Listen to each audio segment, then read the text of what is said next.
Navigated the existing complex asylum system, say it's already rigorous enough. Gulwali Pasaleh arrived when he was 13 and had to convince officials he was a child. It's a very restrictive process. It's a very rigorous process.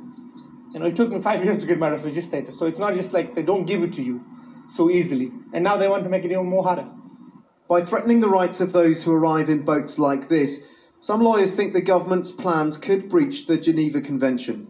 To me, the proposals sound unlawful, unworkable, and unfair. And I think fairness was intended to be central to the tenet of the whole proposal.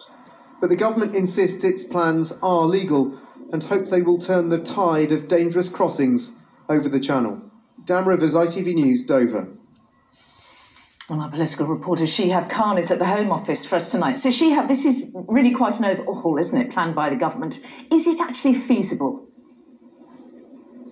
Yeah, well, there are some aspects of the proposals which will be fairly easy to implement, assuming it gets through the Commons, of course. And things like punishing those who are organising people smuggling with harsher sentences, that will be quite easy. But there are other aspects, like you had in Dan's report there, which will be a lot more difficult to do.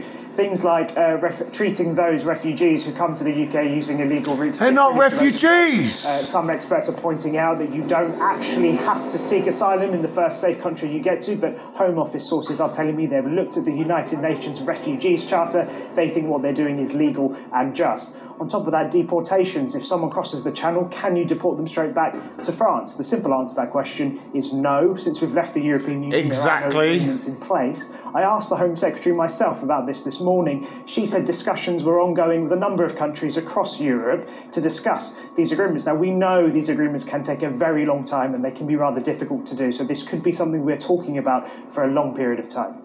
OK, Shihab Khan outside the Home Office. Thank you.